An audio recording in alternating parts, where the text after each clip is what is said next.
Students, हमारी class जो है ये 7वीं है और आज हम पढ़ेंगे उर्दू में एक नज़म है परिंदे की फरियाद।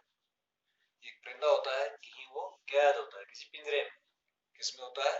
किसी पिंजरे में वो कैद हो जाता है, तो वो अपनी फरियाद करता है कि मैं इस पिंजरे में किस हाल में हूँ। तो वो हम पढ़ेंगे आज, परिंदे की फरियाद। आता है याद मुझको गुजरा हुआ जमाना, वो बाग की बहारें, वो सब का चहचहाना। परिंदा कहता है कि मुझे वो जमाना याद आता है गुजरा हुआ, वो बाग की बहारें, वो सब का चहचहाना। यानी कि जब मैं बाग में था, मेरे साथ और साथी थे, परिंदे थे, सब चहचहाते थे, मैं भी उनके साथ रहता था और चहचहाता था। आजादियां कहाँ अब, वो अब अपने घोंसले की। अब तो मुझे किसी ने कैद करके लाया। कौन कहता है? परिंदा, क्योंकि ये कैद है, पिंजरे में है। ये कहता है कि आजादियां कहाँ, वो अब अपने घोंसले की।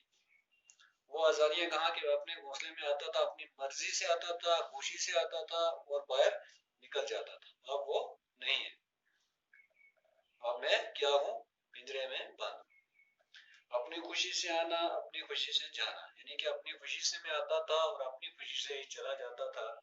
वो आप मुझ पे बंद हो गया है। लगती है चोट दिल पर, आता है जिस दम, शबनम के आंसू पर कलियों को मुस्कुराना। कहता है कि मेरे दिल में ऐसी चोट लगती है जब मुझे क्या होता है, ये लगता है कि मैं कहाँ हूँ? पिंजरे में बंद हूँ। शबनम के आंसू पर कलियों को मुस्कुराना, घास के कतरों के ऊपर कलियां जो होती है मुस्कुराती हैं। वो मुझे याद आता है, वो प्यारी प्यारी सूरत, वो कामनी सी मूरत, वो प्यारी प्यारी सूरत, वो कामनी यानी खूबसूरत सी मूरत, आबाद जिसके दम से था मेरा आशियाना। यानी कि आबाद जिस वक्त था क्या मेरा आशियाना, यानी कि घोंसला, वो मुझे याद आता है। आती नहीं सदाएं उसकी मेरी कफस में, कहता है कि कोई आवाजें नहीं आती किसमें? इस पिंजरे में। होती मेरी रहाई ये काश मेरे बस में। परिंदा कहता है, परिंदा कहाँ है? पिंजरे में। पिंजरे से कहता है कि मेरे अगर बस में होती, क्या मेरी रहाई, क्या बदनसीब हूँ मैं घर को तरस रहा हूँ।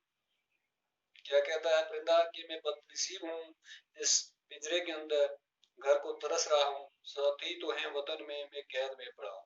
मेरे साथी जो है वो इस वक्त वतन में है और मैं यहाँ को कहाँ पे हूँ? कैद में, पिंजरे के अंदर पड़ा हूँ। आई बहार कलियां फूलों को हंस रही हैं, बहार आती है, कलियां जो है फूलों को देख देख के हंस रही है, खुश हो रही है। मैं इस अंधेरे घर में किस्मत को रो रहा हूँ, या और मैं इस पिंजरे के अंदर अपनी किस्मत को रो रहा हूँ, यानी बदकिस्मती पे रो रहा हूँ। इस कैद का इलाही टुकड़ा किसे सुनाऊं। अब मैं कैद हूँ,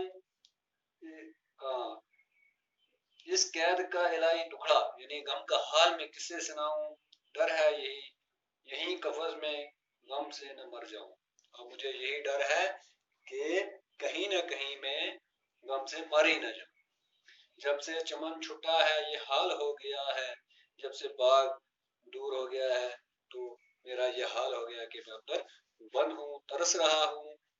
दिल गम को खा रहा है, गम दिल को खा रहा है। दिल जो है वो गम को खा रहा है और गम जो है वो मेरे दिल को खा रहा है। गाना इसे समझकर खुश ना हूँ सुनने वाले। ऐसा नहीं है कि एक गाना बन गया है, इसको जो सुने वो खुश हो जाए। नहीं, दुखते हुए दिलों की फरियाद ये सदा है। ये मेरे दुखते हुए दिलों की क्या है? फरियाद है। आजाद कर दे मुझको ओ कैद करने वाले। कहता है कि ये कैद करने वाले जिसने मुझे जिसने उससे किस में लिया है? पिंजरे में लिया है। उससे कह रहा है परिंदा कि आजाद कर दे मुझको वो कैद करने वाले, कि जिसने पकड़ के लाया है कि मुझे आजाद कर दे। मैं बेजुबान हूँ, मुझे जुबान नहीं कि मैं तुझे कहूँ या किसी और से कहूँ। कैदी तो छोड़ कर दुआ ले। मैं बेजुबान हूँ, कैद में हूँ, मुझे तू छोड़ कर तू दुआ ले। तो ये नज्म किसने लिखी है? अल्लामा मोहम्मद इकबाल ने। किसके बारे में? एक परिंदे की फरियाद। जो परिंदा क्या होता है? بند ہوتا ہے کسی پنجرے میں، کوئی اس کو لے جاتا ہے پنجرے میں بند کر دیتا ہے تو وہ اپنی کہانی سناتا ہے. بس خدا حافظ.